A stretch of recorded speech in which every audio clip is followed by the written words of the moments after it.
গানার গল্পে বাংলাদেশে একটা সন্ধ্যা কাটিয়ে গেলেন ভারতের শিল্পী অঞ্জন দত্ত।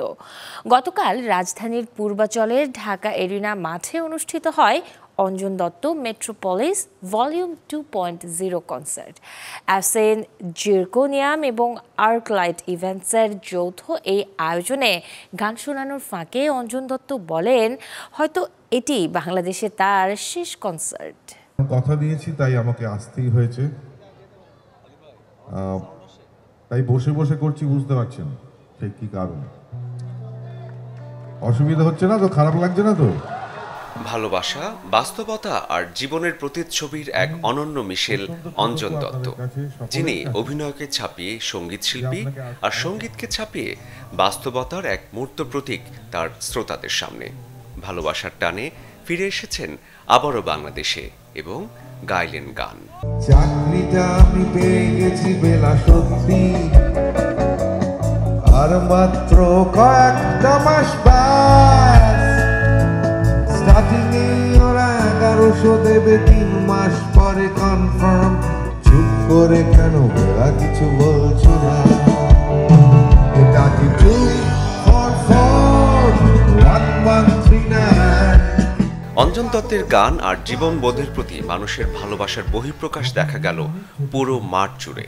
অঞ্জন দত্তকে আমরা মৃত্যুর আগ পর্যন্ত ভুলতে পারবো না। I am so much happy and glad, এবং এই কনসার্টটি দেখার জন্য আমি সুদূর ফিনল্যান্ড থেকে অলরেডি চলে এসেছি।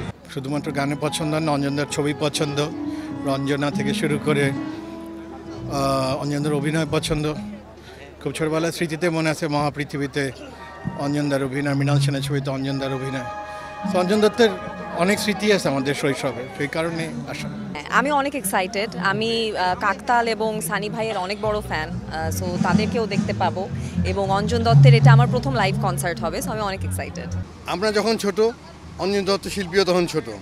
আমরা আস্তে আস্তে বড় হচ্ছি, অঞ্জন দত্ত আস্তে আস্তে বড় বড় শিল্পী হচ্ছে। আর অঞ্জন দত্তের গান এমন একটা গান যে আমার জেনারেশন, আমার ছেলেরা, আমার ছেলের বন্ধুরা, আমার ভাতিজারা সবাই পছন্দ করে। কাজে অঞ্জন দত্তের প্রোগ্রাম এই সময় এসে যে আমি তাকে সামনাসামনি দেখতে পাবো, এটা খুব একটা সৌভাগ্যের ব্যাপার। আর্কলাইটের ইভেন্টগুলো খুবই ভালো হয়, তো আশা করছি এবারও অনেক ভালো হবে গতবারের মতো। অসময়, তারপরে হলো ওই চলো পাল্টায়, এরকম অসংখ্য গান আছে, বেলা বোস, এইগুলা গানের জন্য আমরা শুনতে এসেছি। I love you Anjan Dutta.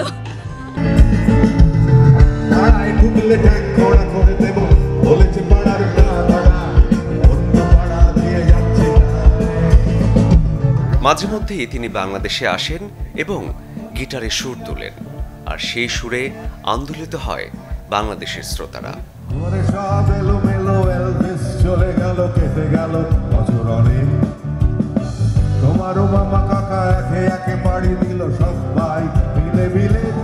Shariful Haque, channel 24, Dhaka.